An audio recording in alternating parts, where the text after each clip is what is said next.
You know, the reason that we came here was not to bring a message tonight. The reason we came here was to begin the works of a small documentary of your pastors. All right, my name is Aaron Mercer. I'm from Wheeler, Texas. I've been pastoring here for about 20 years. We're fixing to hit our 21st year here in Wheeler. Everybody does have a handicap. Some people's are plainly seen. Most people's are not. Whatever that disability is, are you going to identify with that? If you put go in front of disability, it's God's ability. Don't worry about what's broken in you. Just go. And when you go in your disability, then all of a sudden it becomes God's ability.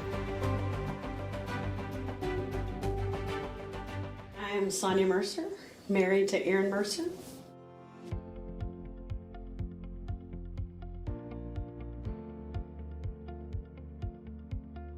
My childhood up until 10 was really a pretty good, normal home life. Mom, dad works, mom stays at home. Just your idea, family, home life. And then at age 10, my dad had a motorcycle wreck and left him in a coma for almost 27 years. And, sorry. You're fine. My mom became a really bad alcoholic due to suddenly, my mom had never worked. She never had to take care of her family other than what moms do. And suddenly she has to take care of a 6-month-old, a 10-year-old, and a 15-year-old all on her own. And then to have the concern of your husband, Yeah. And so life suddenly went really upside down overnight. Yeah. And so it was little, where my mom had been involved. Suddenly my mom didn't come to any plays or sporting events. I played all kinds of sports for the school, sang in the choir, and my mom wasn't a part of any of that just because suddenly she went into self-medicating with alcohol to just numb out her own pain. And she was a functioning alcoholic, meaning she fed us, she took care of our house, our bills got paid. So she was a functioning one. But just the main thing, she had lost sight of being a mom overall, if that makes any sense. 4 years ago, I think it was, in August, I was preaching a Sunday morning, and all week long I just, God, what do you want me to preach about? And I just felt like I couldn't get anywhere. And I was getting ready to go somewhere, and it was just like a download out of Psalms 23. Yea, though I walk through the valley of the shadow of death. And I felt like that's what God, and that's what I ended up preaching on, but I felt like that's what God told me. He said, that's what happened to your mom. And she just stopped. She was in the valley of the shadow of death, and she just stopped. And you just keep moving, because the shadow can't hurt you. Right. You got to keep moving, though, Yeah. And it was really for the first time, and you would think, Sonia, it's been all them years ago, but it was at that moment that healing kind of just flooded me of, wait, my mom was in the midst of the pain, her own self. It wasn't just about me and my brothers. It was, she was walking through her own pain, And as a kid, though, we look at our parents and they should have it all together, Yeah. And sometimes we don't give the empathy. And for the first time, I was able to give empathy to my mom, if that makes any sense. Yeah, because you kind of, because of those things happening, right, with your mom, with your dad, you kind of took a turn, if you will. I did. I got saved at age 12, saved, Yeah. And then, but by age 15, I started sneaking out and running away, and I started drinking and doing drugs, and I really was just self-medicating myself at that point, because there's a lot on a 10, 11, 12, 13, 14-year-old girl that never should have been put on a child. And so I did. I started sneaking out and doing all of that. And I remember at 15, my grandma had lived with us, my mom's mom, from the time I was 3 years old. And that night I had ran away. It was a Saturday night, and I had ran away, or snuck out, and was gone all night long. And we lived in a 2-story house, and so I would go up the side and have to get up on the fence to get on the storage building to get into my room, And so it was one of those things. But I, in that, I had gotten in at 3, 4 o'clock in the morning. And at 7 that morning, I hear my mom screaming, Sonia, Sonia, call 911. And we didn't have a home phone because we were really, really poor. So I ran downstairs, and my grandma was laying on the ground, and it's Mother's Day. And so I start going door to door, and it's 7 o'clock in the morning. You're just knocking on doors. And finally, probably 5 or 6 doors down, somebody opened the door, and I said, I need to call 911, or will you call 911? And so my grandma passed away. And she had already passed away at that point. Yeah. And it was the beginning where life was really difficult, but life really took an even worse turn, because my grandma at least was there to bring a little bit of substance, a little bit of just security there. I knew my grandma was not going to let me go without, kind of thing, you know. And so the day we buried my grandma, so she passed away on Sunday, Thursday we buried her.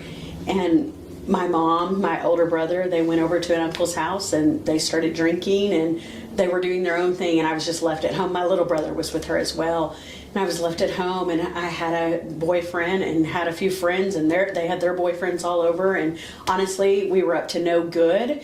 And when my brother, who was 5 years older than me, he comes in with my mom, and my brother starts pushing these 17-year-old, boys around to get out of his house. And so as soon as they got out, and I'm telling you, people are coming out the second floor, they're just trying to get out of that house because of my brother. Yeah. And honestly, what ended up happening is once the smoke kind of cleared, I got away as quick as I could, and I was gone a week. And it wouldn't be until the boy that I was dating, hadn't even been at his house. I'd just been other places, but I'd called him, and he said, Sonia, where are you? And he said, the police keep showing up at my house, and my parents are very upset. You've got to get home. And it was really the thing that would bring me home, but I didn't know what I'd be walking into. And I don't know how much of this I told you last time when I saw you. I don't remember. I don't remember this. Do you not? Okay. No.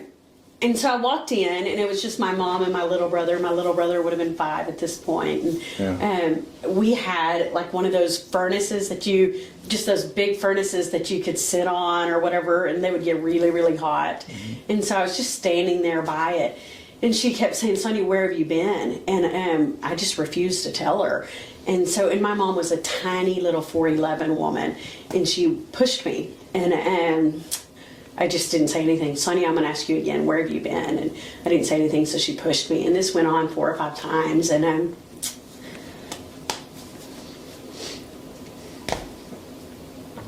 sorry. Right. I just snapped. Mind you, my mom is a little thing, 120 pounds, 4'11", just a tiny thing. And I just started beating on her.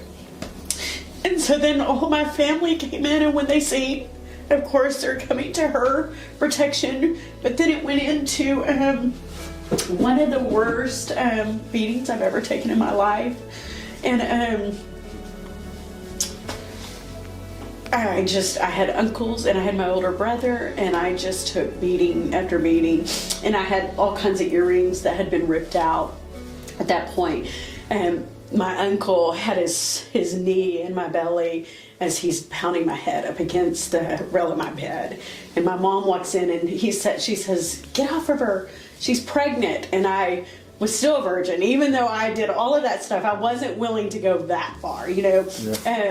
But my mom thought, oh no, she's pregnant. I've got to protect her. And so it's the thing that stopped the abuse at that point, and everybody left. But it would be that night that my mom would tell me I was no longer welcome in her home, and that she was making me move out. And she was sending me to a girl's home. And a family that lived, 40, 45 minutes from us, that I had met and stayed the night a couple of times. They were godly people and stuff, and I'd met them at a youth lock-in maybe a year and a half earlier, year and a half. And so they hear about what's going on, and they said, we want her. And they had a daughter a few months older than me.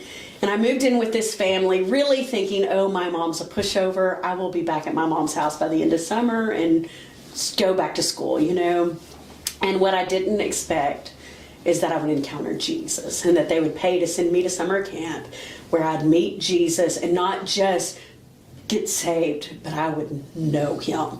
And there's a difference of casually walking with God and knowing God, walking with God. You know what I mean? And it would be at that I had an encounter that I'd never turned around and never looked the other way. And honestly, I remember after going through camp that year thinking, oh God, please don't let my mom make me come back and move in with her.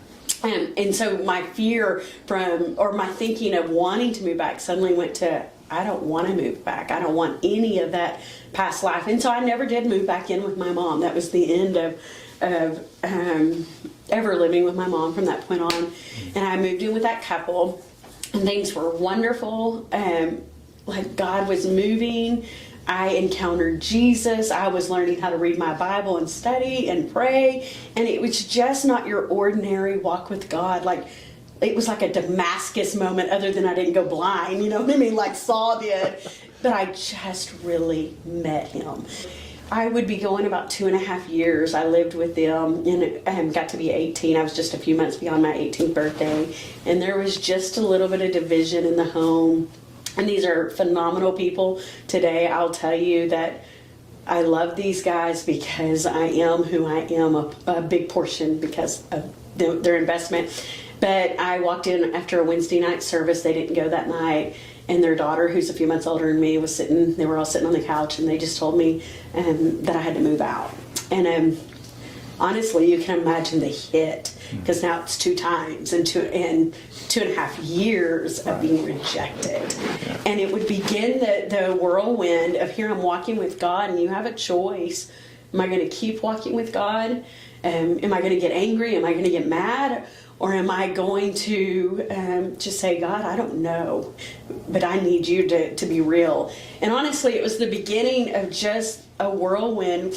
Me and my husband were dating, and this is a whole other kind of story, but we were dating.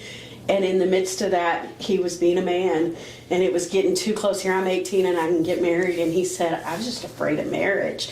And so he was like, Sonia, let's start dating other people. And so Another rejection, yes. And honestly, I'm playing it cool. I'm like, okay. But I didn't know he had a date that night. And so it was another rejection.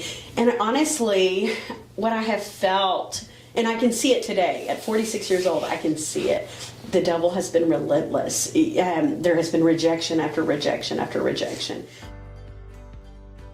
I've many times told my husband, I said, if my dad would have been around when we were dating, I think things would have looked a lot differently, you know?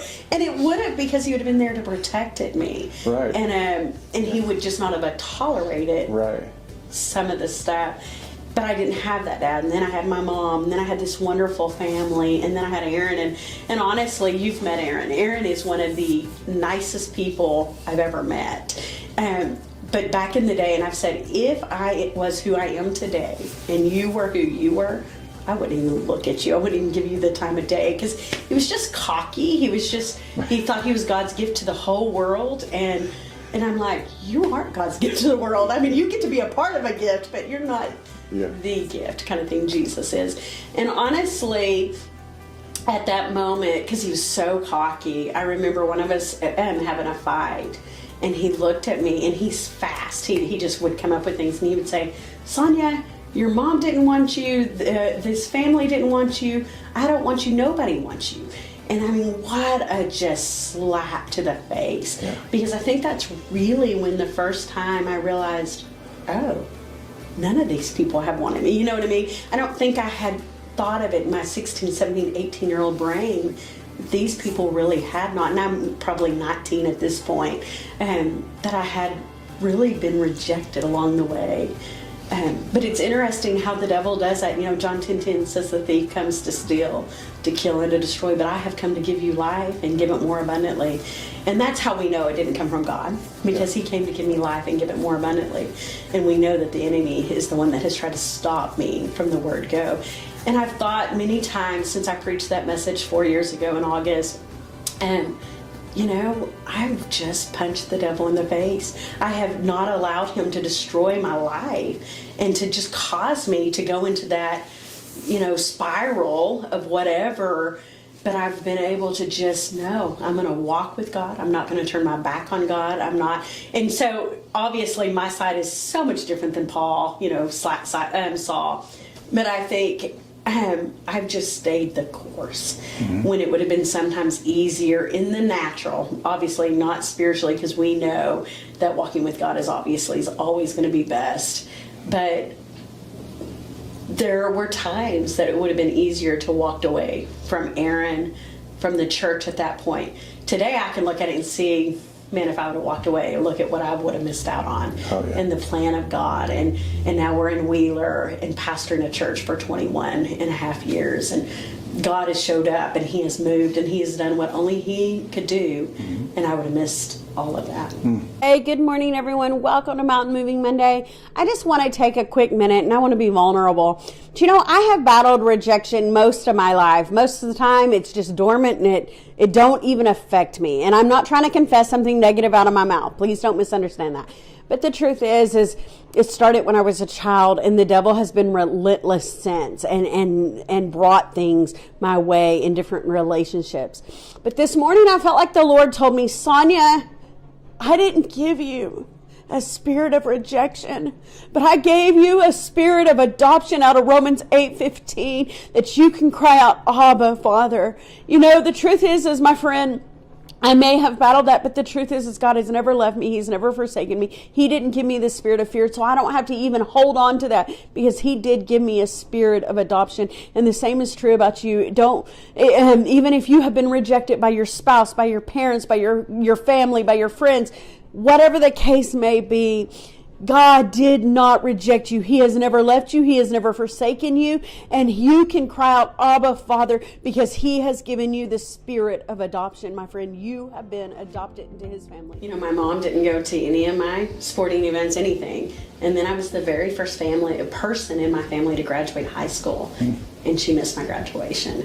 And that was a big one, because that's just a huge thing for a kid. You need your mom there, And so my mom was still struggling. She had gotten married and we just lived two different lives. I didn't hear happy birthday on my birthday. I didn't get a birthday card, a Merry Christmas. There was nothing like that.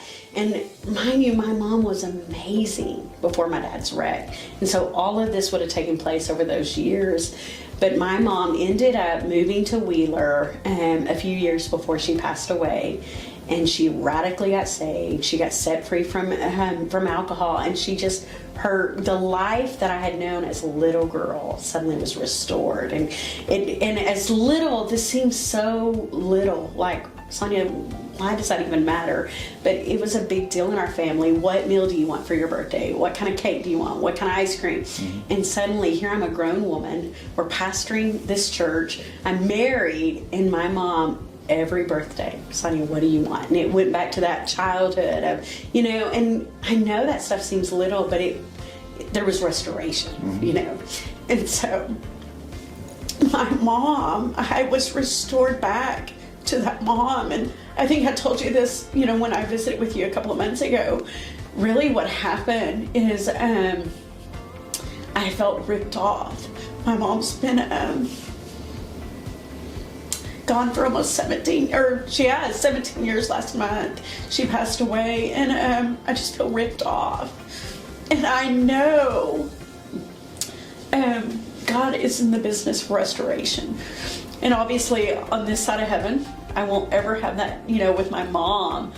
But I have praised God so many times, because there is all eternity I will have with my mom. The enemy did snuff her life out early, because she died 4 days after turning 50, and so she was young. But honestly, it was hard, and I have still moments that I was such a daddy's girl. My dad passed away 9 years ago, when our youngest was just a few months old. But being in a coma, it's a different feel it's almost a relief of, he was finally released from his body, as awful as that sounds. But with my mom, my mom had always been a healthy woman. Even though she was an alcoholic, she was healthy and never had any issues until suddenly she had issues. And it was a 9-week battle from start to finish. And she had, the week before she died, they finally were able to diagnose her with cancer. And honestly, I'll tell you, my mom, here she's living for God. She's doing amazing. But there at the end of her life, she had gone in for gallbladder surgery, something minor, and everything that could go wrong with that surgery went wrong. And it was a 5-hour surgery versus an hour. And she came out on the vent. It was awful. And so when they transfer her onto Amarillo, they get her off the vent, and they're having to take her into another surgery, just like back to back. And she said, Sonia, I don't know that I'm going to make it, and I don't know that I'm going to go to heaven. And so, of course, I'm like, well, Mom, you believe in Jesus. And I start just kind of recounting over the last few years of her life. But my mom needed that reassurance. Wait a second, I'm coming to the end. And I think it's such a beautiful thing for me, because I know that was my mom's concern. God, am I going to go? And so I'll tell you, one of the coolest stories that really I believe God gave me is when we were coming to the end of my mom's life. The night before, she said, Sonia, I'm ready to go be with Jesus. And she had been fighting it, and I'm certain it's because in a mom, it's everything in us to protect our young. And so she didn't want to ever tell me, Sonia, I'm ready, I'm tired. And so we finally get to that, we're within about 12 hours of my mom going to be with Jesus. And she said, Sonia, I'm ready, I'm just ready. And so I said, okay. And we went around my mom, we prayed, and we watched my mom's blood pressure go down and her heart rate go down, and, all of her legs and all of the circulation stopped. And so it was cold, and that's to keep the major organs alive. Mm-hmm. Anyhow, you could tell my mom was uncomfortable, and she said, Sonia, I've got to have you leave. I can't do this in front of you, which is such a, those words alone is kind of just, what? And I said, I can't leave you. And I was there for a few hours. And you could just tell my mom needed me to leave. And so I left, walked out, and then came back at 7 o'clock the next morning. And when I got there, the doctor had caught us and said, hey, you ought to consider just going ahead and sign your mom up for hospice. And hospice, I had left that in my mom's corner because I felt like that needed to be on her. Do you want to do this? Do you not? And at that point, she had already told me she was wanting to go to see Jesus. And I said, okay, let's do it. And so we signed her up. And then me and Aaron walked into my mom's room. And I'm telling you, this is such a God story to me. But my mom raised herself up, and her eyes were huge. And she's looking beyond me and Aaron. She says, let's go, come on. And so we go over, and Aaron says, Becky, what do you mean? Let's go, come on. And she looked at him, she says, oh, She says, I've talked to Jesus. And he told me he forgave me, and he's about to come get me.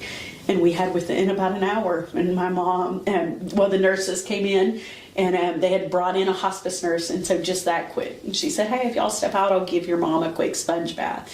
And she came running to get us, and she said, you better get in here. And so within about an hour of her saying, Jesus is coming to get me, my mom got to go be with Jesus. But I think, isn't that such a God story that God would reassure me? Wait a second, I've forgiven her.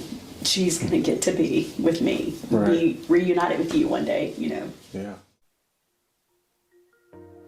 I should not, and I many, many times look at my life and I think I shouldn't be getting to live the life I live. It's only because of God, not because of me, but other than I have just stayed the course and I've walked with God. And so honestly, the blessing, I've walked in the blessing.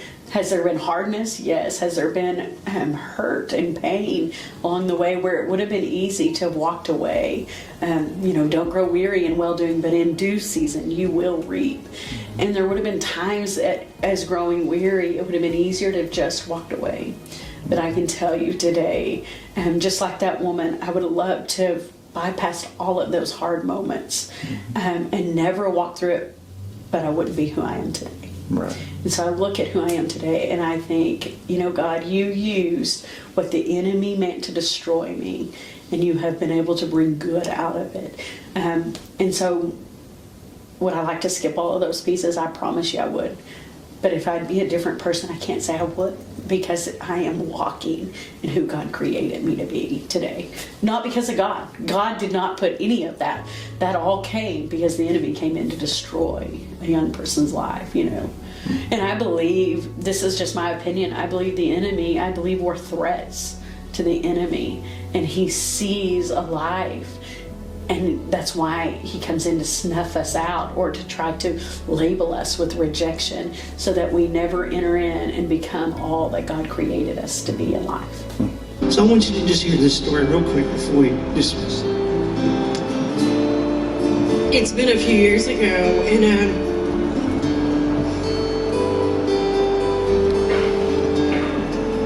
if you know my story, I didn't come from just a family that was this nurturing, wonderful family.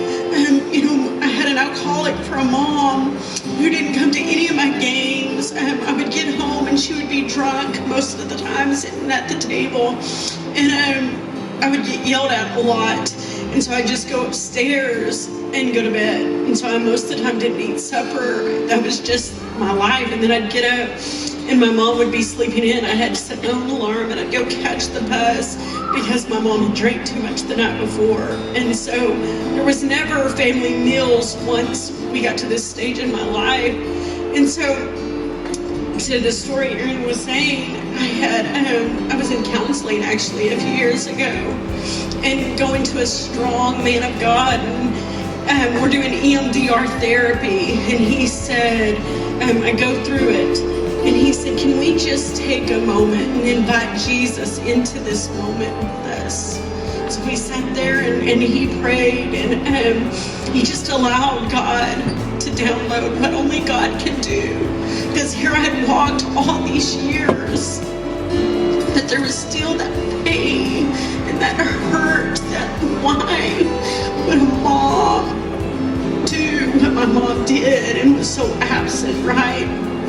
And so as I'm sitting there and God is just speaking to my heart and doing what God does, I look up and he said, would you want to share with me what God has been speaking to you? Because I'm just in tears.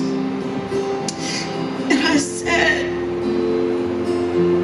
I would see myself walking in to my kitchen at home in Pampa, and there my mom is, and she's drunk. But there God was right there, ready to welcome me. And she never came to any of my sporting events. I played all kinds of sports for Pampa.